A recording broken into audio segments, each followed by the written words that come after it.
ఇక బీజేపీ కార్యాలయంలో కేంద్ర మంత్రి కిషన్ రెడ్డి మాట్లాడుతున్నారు. ఇప్పుడు లైవ్ చూద్దాం. రాజ్యాంగాన్ని రూపకల్పన చేశాడో, ఏ ఇంట్లో వారు చివరి శ్వాస వదిలాడో ఆ యొక్క భవనాన్ని కూడా అద్భుతంగా ఈరోజు చారిత్రక సాంస్కృతిక కేంద్రాలుగా నిర్మాణించారు.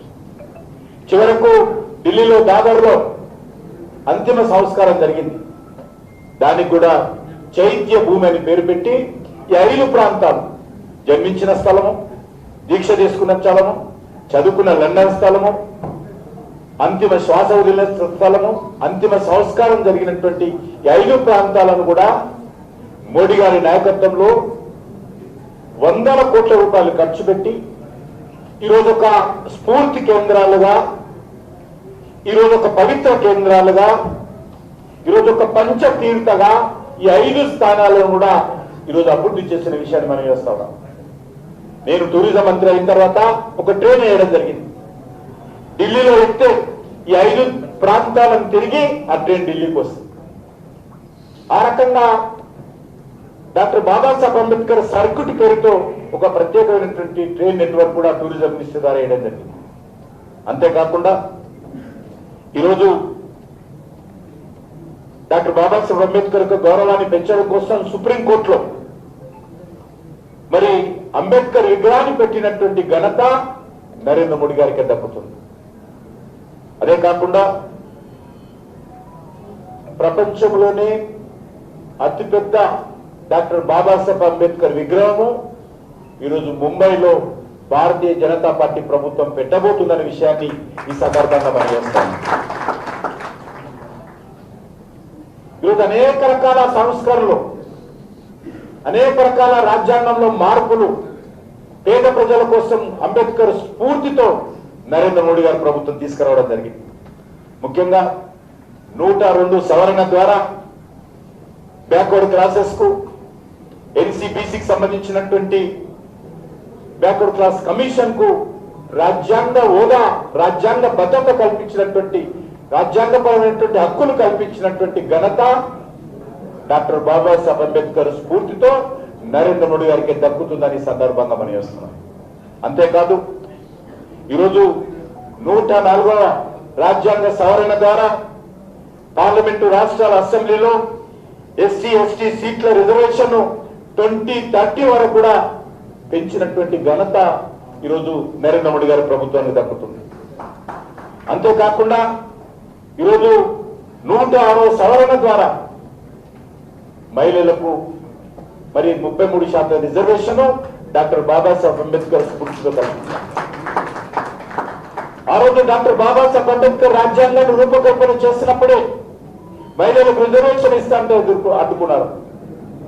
కానీ ఈరోజు నరేంద్ర మోడీ గారి నాయకత్వంలో 75 సంవత్సరాల తర్వాత ఆనాటి డాక్టర్ బాబాసాహెబ్ అంబేద్కర్ కళ మహిళలకు 33% రిజర్వేషన్ ఇవ్వాలనేటువంటి నిర్ణయాన్ని సాకారం చేసినటువంటి ఘనత నరేంద్ర మోడీ గారి ప్రభుత్వానికి, భారతీయ జనతా పార్టీకి దక్కుతుందని మనం వేస్తాం. ఈరోజు అనేక రకాల పథకాలు ఈరోజు మనం చూస్తా ఉన్నాం. అనేక రకాల ప్రభుత్వ పథకాలు పేదవాళ్ళలో అతి పేదవాళ్ళకు అందించేటువంటి కార్యక్రమం, పేదవాళ్ళకు అన్యాయం జరగకుండా చూసేటువంటి కార్యక్రమం.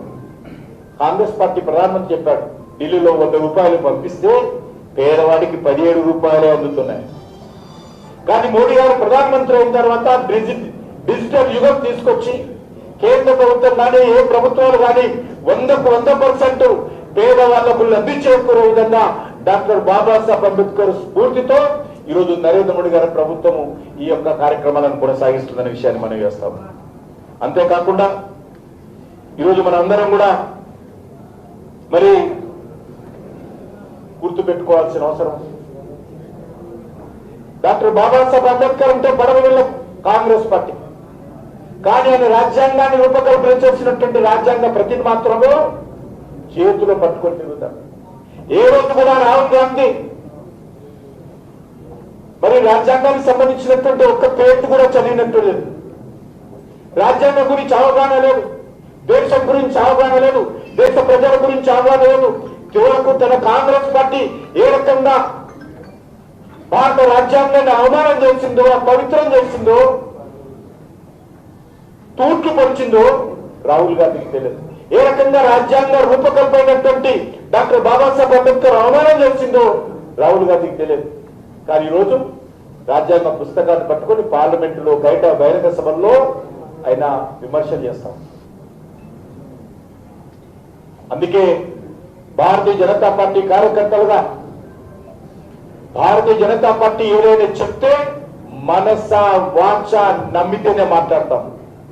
ఏదైతే చెప్తామో అదే చేస్తాము, ఏదైతే చేస్తామో అదే చెప్తాము. భారతీయ జనతా పార్టీ కాంగ్రెస్ పార్టీ ఏదైతే చెప్పుతుందో అది చెయ్యదు. ఇంతెందుకు ఇటీవలనే మన దగ్గర గ్యారంటీల పేరుతో అనేక హామీలు ఇచ్చారు. ఏ ఒక్క గ్యారంటీ అమలు చేసే పరిస్థితి లేదు. ఈరోజు రేవంత్ రెడ్డి దేశమంతా తిరిగి భారతీయ జనతా పార్టీ మీద విమర్శిస్తున్నాడు. బ్రిటిష్ వాళ్ళతో పోలుస్తున్నాడు భారతీయ జనతా పార్టీని. ఈరోజు ప్రజల దృష్టి మళ్లించేటువంటి కార్యక్రమం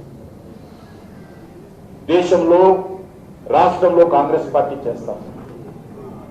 దేశంలో భారతీయ జనతా పార్టీ నేతృత్వంలో ఏదైతే అభివృద్ధి కార్యక్రమాలు చేపట్టామో, ఏదైతే 2047లో డాక్టర్ బాబాసాహెబ్ అంబేద్కర్ కలలు కన్నటువంటి రాజ్యాంగాన్ని మరి ఈరోజు ఆధారంగా ఈ దేశం అభివృద్ధి జరగాలని కోరుకుంటున్నాము. అన్నిటికంటే ముఖ్య విషయం ఏంటంటే రాజ్యాంగం రూపకల్పనలో పేదవాళ్ళకు న్యాయం జరగాలని కోరుకున్నాను. ఈ 10 సంవత్సరాలలో 25 కోట్ల మంది ప్రజలను దారిద్ర్యం నుంచి పైకి తీసుకొచ్చినటువంటి ఘనత ఈరోజు నరేంద్ర మోడీ గారి ప్రభుత్వానికి దక్కుతుందని మనం వేస్తున్నాం. ఇది చిన్న విషయం కాదు.